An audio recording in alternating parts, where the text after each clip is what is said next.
Hi, Dr. Leslie Austin here. I am so pleased to be interviewing Margie Haas of Wayfinding the Cosmos. Margie, you've been described as an energetic healer, a shaman. You've been an international executive recruiter at very high level, running your own business. You're a psychotherapist. And most importantly, you're a coach and counselor for many, many years now. And you've also been described as cosmic. What does all that mean? Well, I think my biography is pretty clear, but the cosmic, to me, really just means that the big picture, the ultimate picture of who are we as human beings, or who are we on this planet? Are we the only beings on this only planet? So it's the big perspective on everything. What makes us tick as human beings? What is nature? What is the soul? Are we eternal beings? To me, ultimately, it goes to, yes, we are eternal beings. And when I say we, in this case, I'm thinking of, yes, to be sure, human beings, but I'm also thinking of animals and plants, and I'm actually thinking of the planets and planets, period, as being living beings, having consciousness.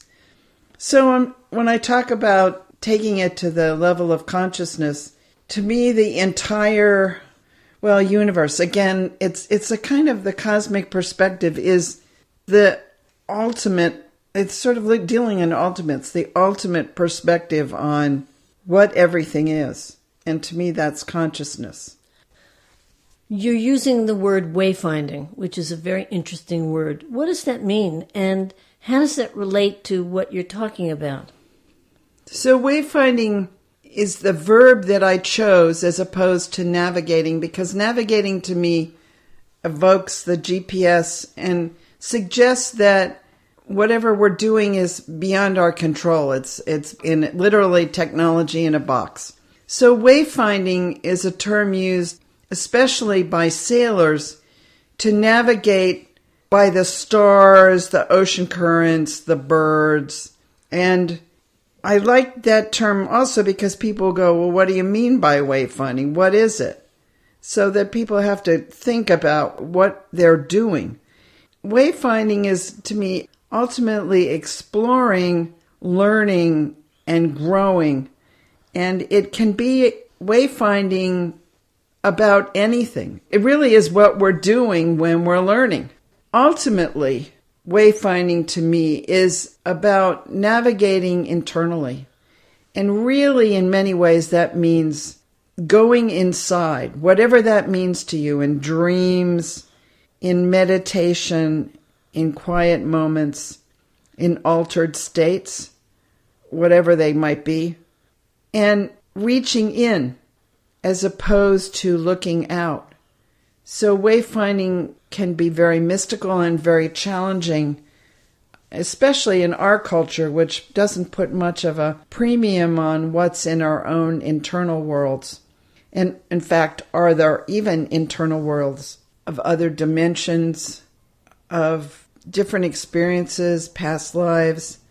To me, it's all, in essence, everything is ultimately internal, and we create our external world from what we find within us as souls, within us as spirits, within us ultimately as consciousness. So to me, the whole question of wayfinding the cosmos ultimately boils down to looking at what we are, again, ultimately.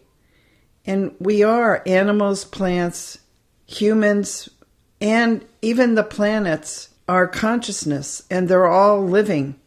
But what does that mean? So I think the more we learn, the more there is to learn. And to me, that's the ultimate meaning of cosmos, that we're looking for the deeper meanings of things, not the everyday humdrum. To me, cosmic is dealing with meta-level questions and meta-level subjects like exploration. What causes man to want to explore? Why is adventure so important? And what are adventures that we humans take?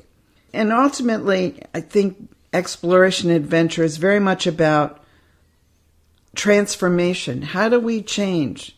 How do we grow?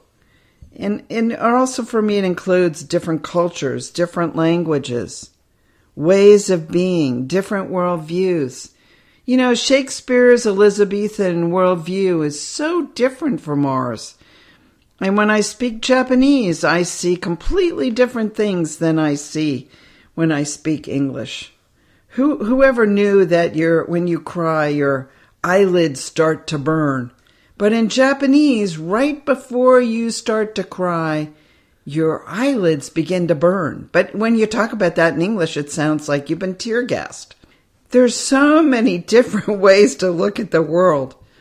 And also, you know, I like the word cosmic because it includes ultimates or things that really need to matter, especially now as we are increasingly one world and one world in crisis dealing with climate change. Things like conservation are so important right now. And where do the birds, the animals don't have national boundaries. And we're getting kind of silly that we think we do. You know, garbage doesn't stop on the coast of North America. It floats all around the world and causes problems for all of us. So that's cosmic. And nature, you know, bird watching or birds, or what makes birds migrate? Why do so many songbirds, so many hawks, why don't they just stay on the North American continent and come to Florida like the rest of the snowbirds do? Why do they go all the way from Canada to South America for their summer and then come back up here? And a lot of them perish in the oceans or flying over land. Why do they do that? Nobody really knows. Why is migration so important for animals and for birds? In exploring the cosmos, one of the areas that really fascinates me are ancient cultures and their points of view. What were they thinking? How are they different? And the more I look at some of these, the more I find, like, did Atlantis really exist? Did Lemuria, which is an even earlier assumed culture than Atlantis, did it exist? And if so, what was it? And again, we can come back to sort of snort and go, oh my gosh, she's talking about Atlantis and Lemuria. Oh my word. But hey, there's a lot of very odd evidence. What does that ultimately mean about our past? And even the concept of time itself. So there are very, very odd parts of the Pacific Ocean that could have been a very different kind of continent of Lemuria. And there are very strange pyramids under the water in places like the Bahamas. There's a pyramid in Alaska that's supposed to be very, very deep and very spooky and apparently still active.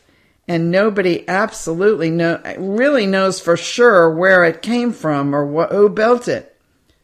And then, of course, the pyramids of Egypt and the whole architecture of Egypt, for example. To me, when you really study Egypt, ancient Egypt, it's a very old culture, and don't kid yourself. They didn't build those pyramids by dragging big, heavy stones up ramps. They couldn't do that.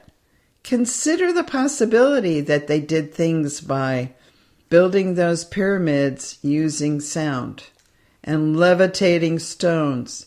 I mean, it boggles the mind, but maybe it shouldn't boggle our minds. Maybe the problem is that our minds have become too limited, that we can expand our perspectives, that they're amazing technologies that were in our past.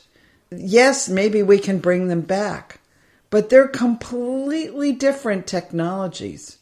And who's to say that they really aren't even more powerful than the technologies we have now? Who's to say what exists now that we have no idea about? There's so much left to still learn. What about Mars? And more we're putting, we've got, ATVs running around Mars looking for things. Well, maybe it's not so hard to find out what they are if you read the different books, if you look at different perspectives. There are so many intriguing, mysterious aspects to our universe, and some of them might be right next door and we don't even know it. So, ultimately, of course, we humans are spirit and matter, and so often we ignore the spirit, when I think ultimately we are spirit. And that leads us to issues like life, death, and rebirth. And those still keep us in the human matter form. But cosmic is really about the ultimate questions. Who are we? How did we get here? Where are we going? Robert Thurman in his book Infinite Life talks about the terminal lifestyle. That's his words. Those are his words. The terminal lifestyle versus a more expanded view of reality. And Robert Thurman is a very brilliant Tibetan Buddhist scholar. And I think it's very interesting to consider that the world, the universe, the cosmos is amazing. And it is the more expanded view of reality. We don't need to have a terminal lifestyle where we think once we die, that's the end. There's nothing more. We're just moldering in the dust. We are, in fact, eternal souls. So those are the issues that I'm looking at in Wayfinding the Cosmos. So I invite you to wayfind the cosmos with me. Come join my Facebook group, Wayfinding the Cosmos. I look forward to seeing you there.